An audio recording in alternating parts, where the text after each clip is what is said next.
This is Rhea. I'm already in channel, of course. I live much of my life in channel now.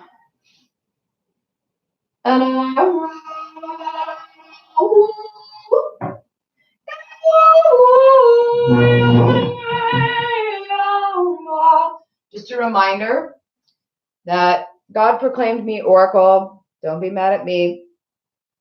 That's me right there. I'm at the top of Mount Vesuvius. Right here is like a steamy kind of a venti kind of a thing right there. My brother had just been over there and he was like, "Whoa, that's stinky." So I leaned over and went, and then something happened to me. He walked away over here and I started going like, my arms started going like this. And all of a sudden a voice, a male voice, and I heard two males, one talking in my ear and one speaking out of my mouth, saying, oh my God, we're in. Oh my God, I'm moving your arm. And I was like, trying to control this mannerism. That's when I became oracle, meaning a puppetable avatar. At that point, my little conscious mind didn't give no permission. As a much later, older adult person, approximately a year ago, I became available to be puppeted. So there I am at the age of 4 in Italy. That's where I lived for a year. This is the day of my first psychic experience where I knew where to find the golden egg. It was my first Easter egg hunt. That's me, Sherry Renee Burns there. Here, during my Saturn return, I found myself on the Italian Riviera and just happened to stop at this one town. I just happened to find this statue that, holy schmoly bobbies, guys, is when I'm standing next to this statue, it's freaky. It's freaky, deaky dooky. I look like that lady right there.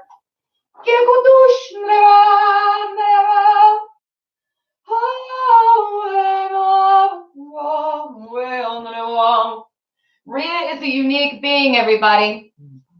You want to know why she's so confident that she's Oracle is because she's channeling and someone else is saying that her name is Oracle.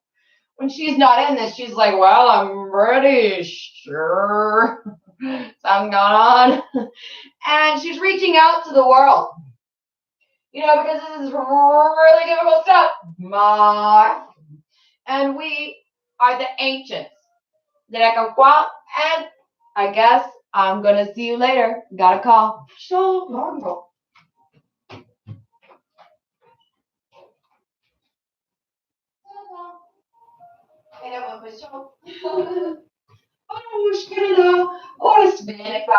Everything's good.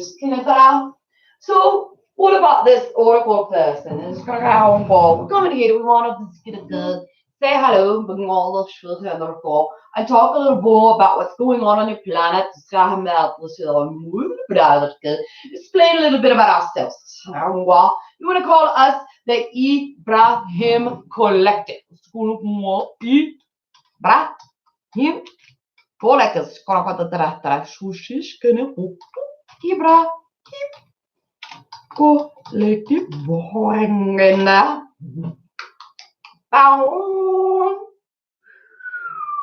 All of those that evolve into the avions, that's us. Hallo, Michelle,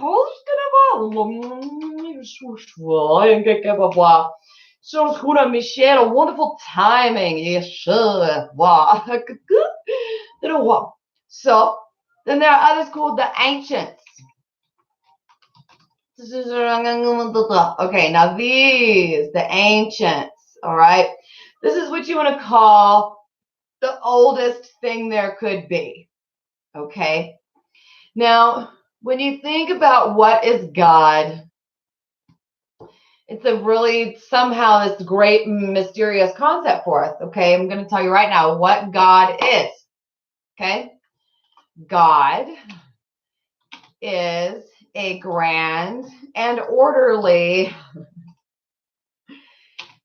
design which expresses in multiplicity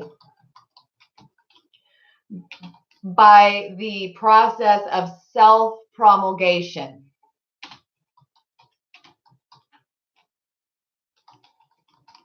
And through the process of self-promulgation, it is also amalgamation.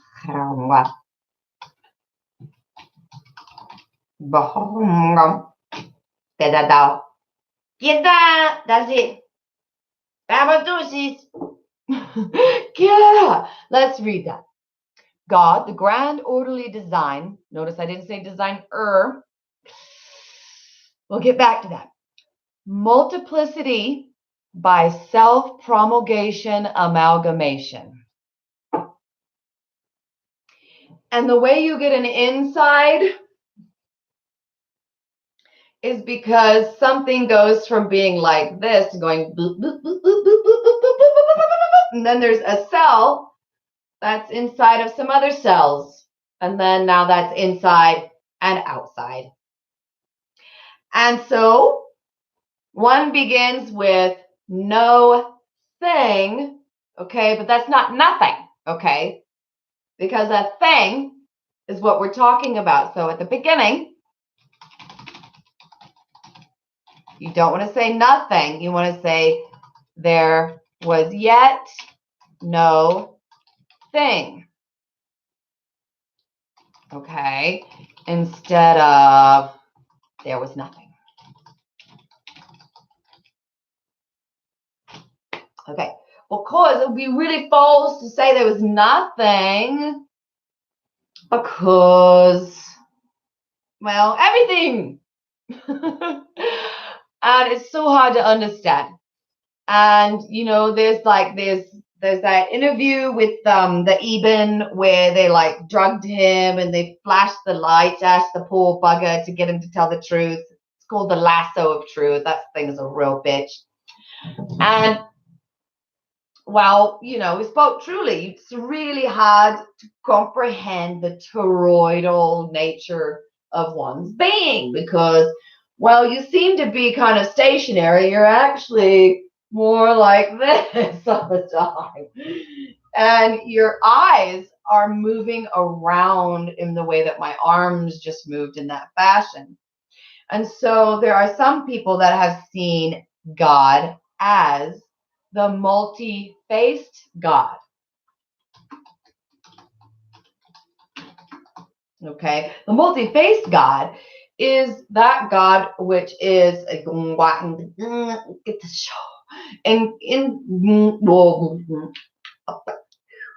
presenting itself in as close to the physical fashion as is possible while maintaining its full godly perceptual framework.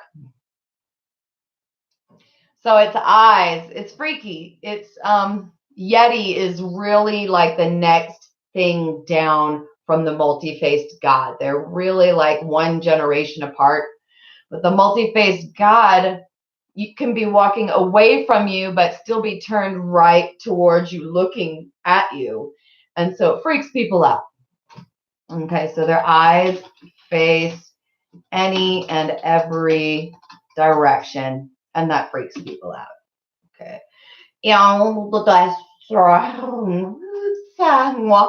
The vast majority of the God that we experience is really like all around us, like holding us. And we're like nuzzling into it and exploring its nooks and crannies. It's really more like that. So we are in an environment which is really physically close to the concept of what God is to us. So you want to really think of God as environ.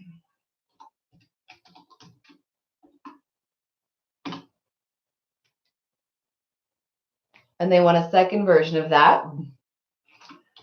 Capital God as environ siren. Which is to say, your mirror as to the window that you're looking into.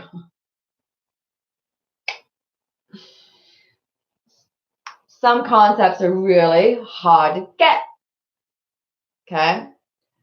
You don't always know for sure if you're looking through a window or a mirror. You got to be this is a real good lesson to understand. There's no such number as that. Okay, however, there's this,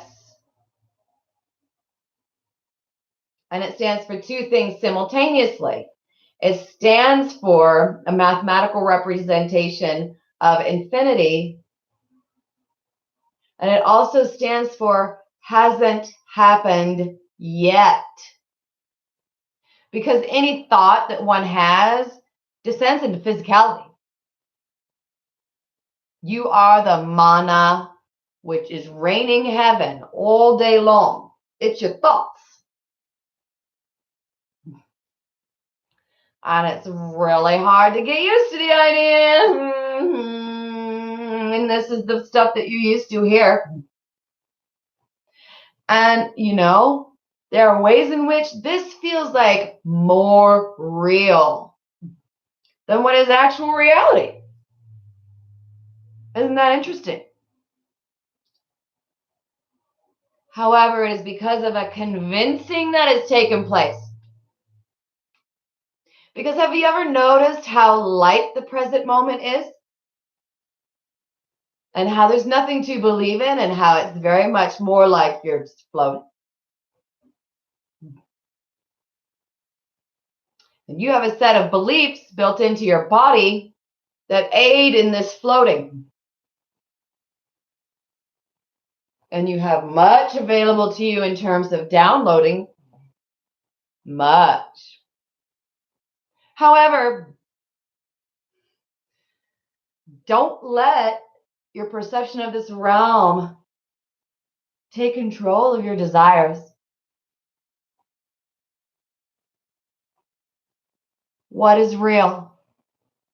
What is life? It's the most important question you can be asking right now. Time after time, language here takes life tongue in cheek. Oh, but she's a brutal bite, that one. Brutal bite. Get home, go. So what is life? Best question. Get on with the shoulder, Buddha. Baby down. Life.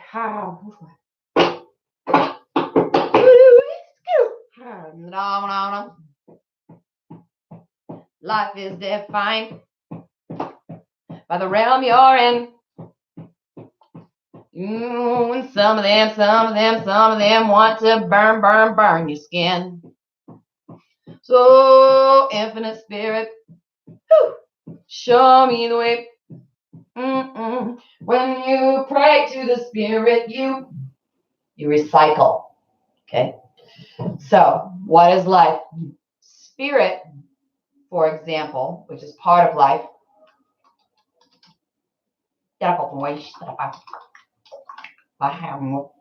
Spirit is that which has lived once before at least, died once before. Oh, definitely share this. Share this with all your friends. Share. Oh, Gusha. Thank you for that great question, Michelle. We'll get to that, okay? Yes. Okay. So spirit is that which has lived before and which has died, and therefore which is an ancestor, and therefore which knows why you were born. This is the very important and interesting thing about spirit, okay? It's that been born before, knows the story of you.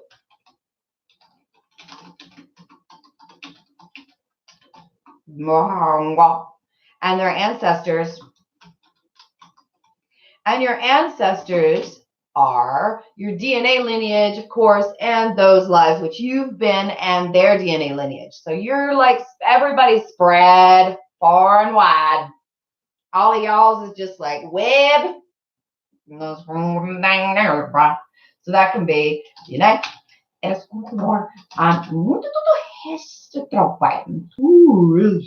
lifetimes of DNAs.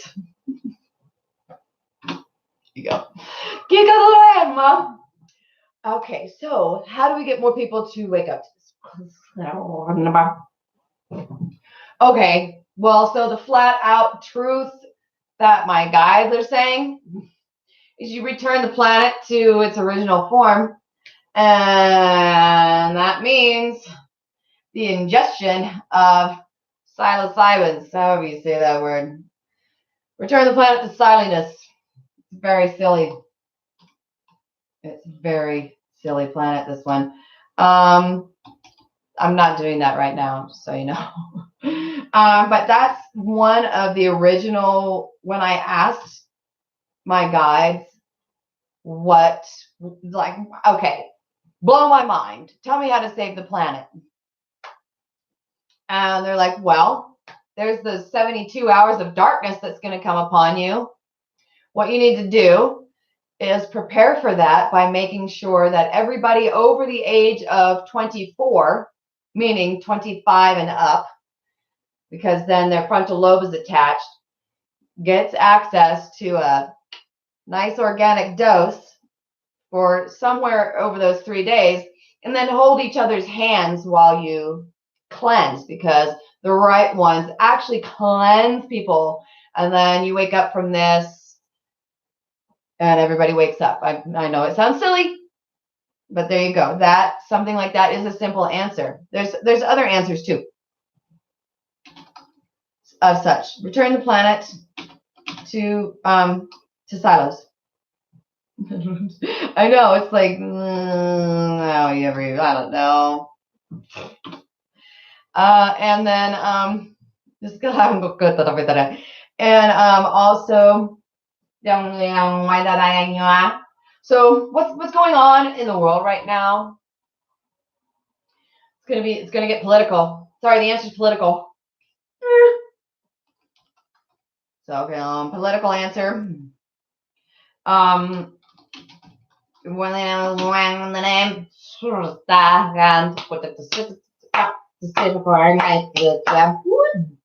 so there's a conversation that needs to be trusted, and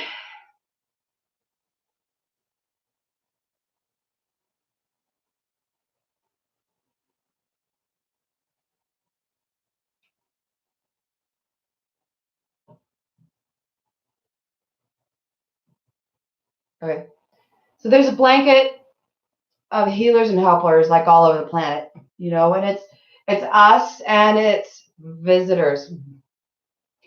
We think of visitors as coming from, you know, out space to down here, but it's just a wormhole in. There's no out there. We're all floating in the ocean in our variety of realities, and a being has a reality, and it presents us these stories.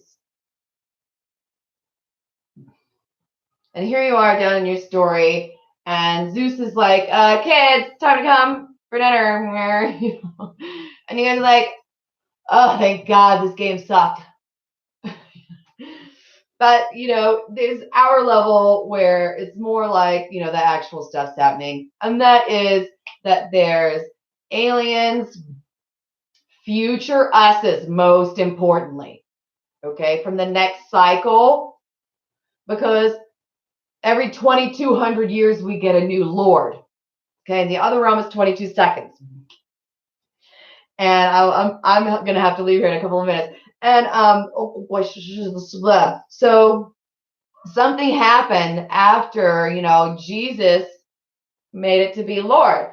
And something's weird about the timing of that.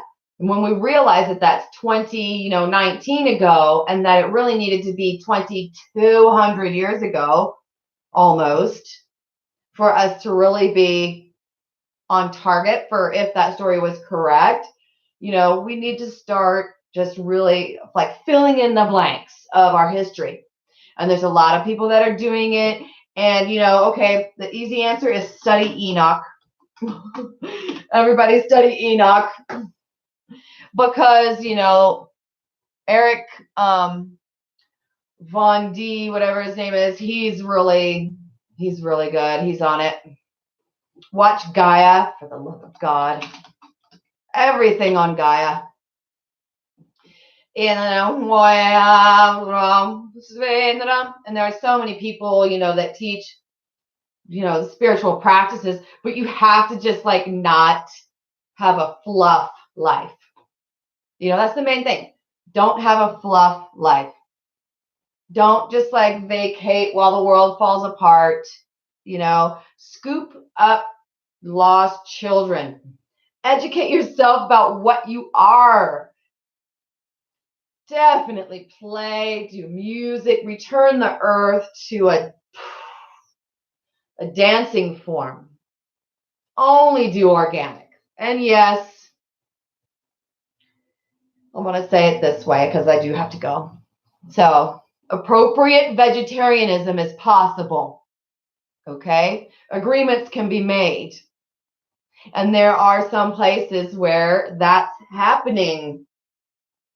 And there's so few of them right now that better for this planet for now is veganism until you guys can figure out how to, be symbiotic that way.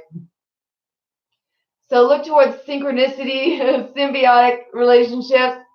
Don't live a flat life. Don't let yourself just be doing everything just so you can live a dream of whatever, money or, do helpfulness.